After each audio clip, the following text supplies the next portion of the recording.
नमस्कार दोस्तों, आज हम फिर हाजिर हैं एक बहुत ही पावरफुल मोटिवेशनल वीडियो लेकर, जिसमें हम जानेंगे कि जीवन में कोई समस्या छोटी बड़ी नहीं होती है। यह हमारी सोच पर डिपेंड करता है कि हम समस्या को छोटी समझते हैं या बड़ी। तो चलिए दोस्तों, वीडियो शुरू करते हैं। वीडियो शुरू करने से पूर्व यदि आप हमारे चैनल पर नए हैं तो चैनल को सब्सक्राइब करें और लाइक करें। तो चलिए दोस्तों, एक राज्य में एक पराक्रमी राजा का शासन था।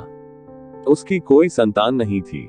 ढलती उम्र के कारण राज्य के भावी उत्तराधिकारी को लेकर वह अत्यंत चिंतित था।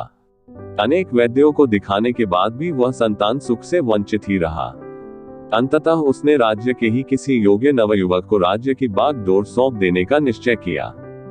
भावी उत्तराधिकारी के चयन हेतु उसने योग्यता परीक्षण का आयोजन किया। इस हेतु एक शानदार महल का निर्माण करवाया गया। महल के दरवाजे पर गणित का एक समीकरण अंकित कर पूरे राज्य में घोषणा कर दी गई कि राज्य के सभी नवयुवक महल का दरवाजा खोलने आमंत्रित हैं। दरवाजे पर अंकित समीकरण हल कर दरवाजा खोले। जो दरवाजा खोलने में सफल होगा उसे महल उपहार स्वरूप प्रदान किया ही जाएगा और साथ ही राज्य का उत्तराधिकारी भी घोषित कर दिया जाएगा। घोषणा के दिन से ही उस नवनिर्मित महल में नवयुवकों का तांता लग गया। सुबह से लेकर शाम तक नवयुवक वहां आते और दरवाजे पर अंकित गणित के समीकरण को हल करने का प्रयास करते, किंतु आश्चर्य की बात थी कि कोई भी उसे हल नहीं कर पा रहा था। कई उसे लिखकर या याद करके जाते और घर पर उसका हल निकालने का हर संभव का प्रयास करते, किंतु फिर भी असफल रहते। कई दिन बीत गए। राज्य के बड़े से बड़े गणितज्ञ भी उस समीकरण का हल निकाल पाने में असमर्थ रहे। तब राजा ने दूसरे राज्यों के गणितज्ञों को आमंत्रित किया। दूसरे राज्य के गणितज्ञ आए और गणित का वह समीकरण हल करने लगे। जैसे जैसे दिन ढलता गया, एक एक करके गणितज्ञ वहां से जाते गए। अंत में मात्र 3 लोग शेष बचे।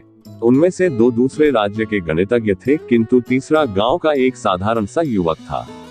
दोनों गणितज्ञ जहां गणित का समीकरण हल करने में लगे हुए थे, वहां युवक एक कोने में खड़ा होकर उन्हें देख रहा था। राजा ने जब उसे यूं ही खड़ा देखा तो पास बुलाकर पूछा, तुम दरवाजे पर अंकित समीकरण हल क्यों नहीं कर रहे? युवक बोला, महाराज, मैं तो बस यूं ही इन नामी गिरामी गणितज्ञों को देखने आया हूँ। ये अपने राज्यों के इतने बड़े गणितज्ञ हैं, इन्हें समीकरण हल करने दीजिए।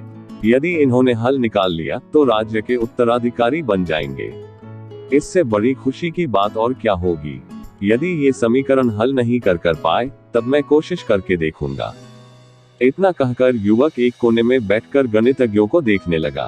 पूरा दिन निकल गया और शाम घिर आई, किंतु दोनों गणितज्ञ समीकरण हल नहीं कर पाए।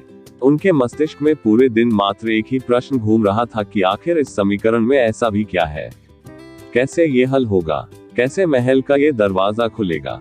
पूरा प्रयास करने के बाद भी वे समीकरण हल नहीं कर पाए। जब उन्होंने हार मान ली तो कोने में बैठा युवक उठकर दरवाजे के पास गया और जाकर उसे धीरे से धक्का दे दिया। जैसे ही उसने दरवाजे को धक्का दिया, दरवाजा खुल गया। दरवाजा खुलते ही लोग उससे पूछने लगे कि तुमने ऐसा क्या किया कि महल का दरवाजा खुल गया? युवक बोला, जब मैं बैठकर सबको गणित का समीकरण हल करते देख रहा था तो मेरे दिमाग में विचार आया कि हो सकता है कि दरवाजा खोलने का कोई समीकरण ही न हो। इसलिए मैं गया और सबसे पहले जाकर दरवाजे को धक्का दे दिया।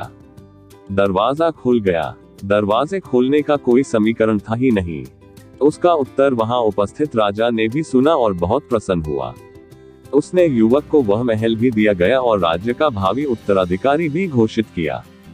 सीख: जिंदगी में हम कई बार ऐसी परिस्थिति में फंस जाते हैं जब हमें लगता है कि हमारे सामने पहाड़ जैसी समस्या है, जबकि वास्तव में कोई समस्या होती ही नहीं, या होती भी है तो बहुत ही छोटी सी, लेकिन हम उसे बहुत बड़ा बनाकर उसमें उलझे रहते हैं। बाद में उस समस्या का समाधान अपने आप ही निकल जाता है या फिर थोड़े से प्रयास के बाद।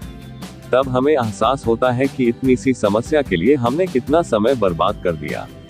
समस्या सामने आने पर विचलित न हो, शांति से सोचे और फिर समाधान करने का प्रयास करें। आपको हमारा यह वीडियो कैसा लगा कमेंट कर हमें जरूर बताएं। धन्यवाद।